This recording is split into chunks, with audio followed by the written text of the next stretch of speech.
buhaya. Doon sa House of Representatives, madaming buhaya doon eh. Kasi ang dati, akala ko ang mga buhaya nasa ilog lang. Ngayon, sosyal na. Andun sa House of Representatives ang karamihan. Akala ko dati, yung buhaya nung bata pa ako, tao lang kinakagat. Ngayon, pera na. Hindi barya kung hindi bilyon ang nanakaw nila. Kaya ngayon, kami mga kabataan ay nakikisa at nakikilaho sa pakikipaglaban kontra korupsyon upang sa gayon may parating namin sa lahat ng nasa posisyon, sa lahat ng nasa taas, na ang mga kabataan ay pagod na at sawa na sa korupsyon na nangyayari sa ating bansa.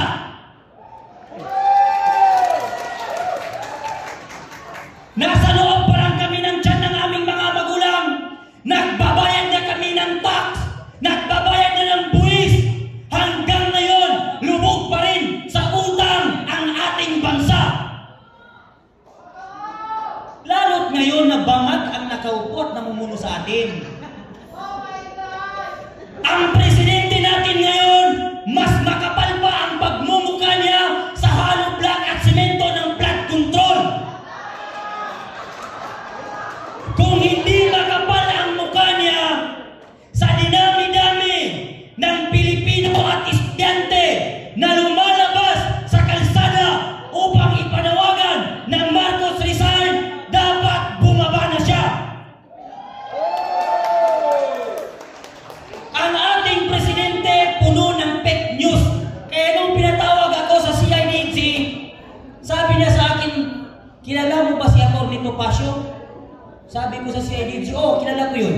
Sabi niya, saan mo nakilala? Sabi ko sa Facebook, sikat yun eh. Sumunod naman na sinabi niya, kilala mo ba si Atty. Vic Rodriguez? Sabi ko, yes sir, kilala ko rin.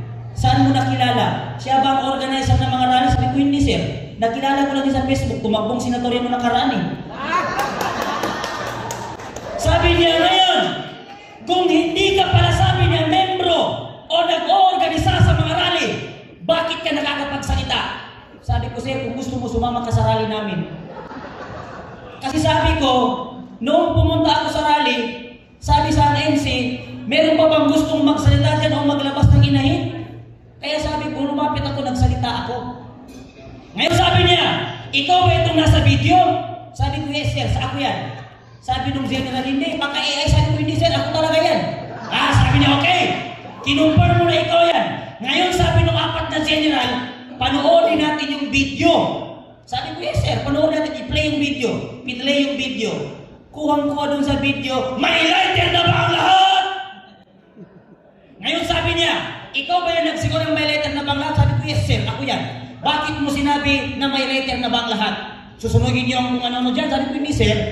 Kaya ko sinigaw na may lighter na ba ang lahat kasi magpa-candle lighting kami. Ngayon sabi niya, sinabi mo kanina hindi ka part ng mga organisasyon o mga rally. Paano mo nalaman na magka-candle lighting kung hindi ka pala kasama sa mga meeting? Sabi ko, sir, napakadaming rally ang pinuntahan ko. Minsan nakaupo lang ako, binibigyan ako ng kandila, kaya naisip ko, baka magka-candle lighting kami sa iwasan. Kaya in-advance ko na. Sumunod naman, sabi niya, dito naman tayo sa isang video. Sabi ko, okay. Sabi niya, ikaw ba ito? Sabi ko, ako rin yan, sir.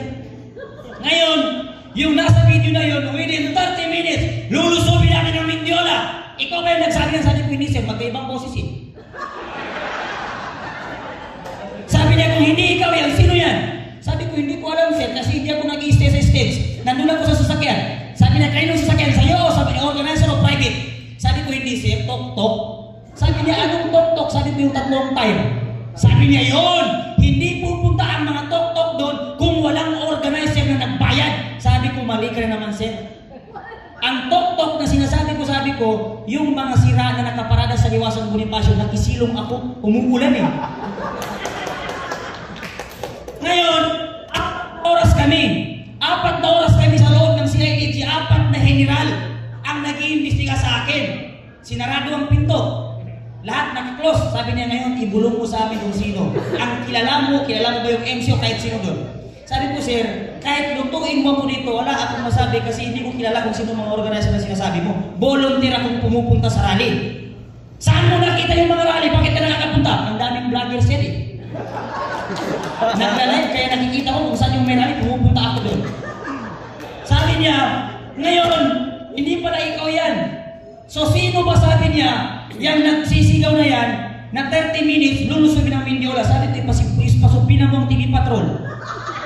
Ipatawag mo ang TV Patrol kung gusto mo malaman ng katotohanan. Kasi yan yung nagpalabas ng video. Sabi ko sa kanya, paglabas ko ng CIDJ, sinalubong ako ng TV Patrol. Sir, pwede ka ba namin ma-interview? Sabi ko, oo naman, pwede. Anong naging reaksyon mo? Anong naging nung pinadala na ng sumpina? Sabi ko, gago ka ba? Ikaw ang dahilan kung bakit ako pinasumpina, tapos salungin mo ako.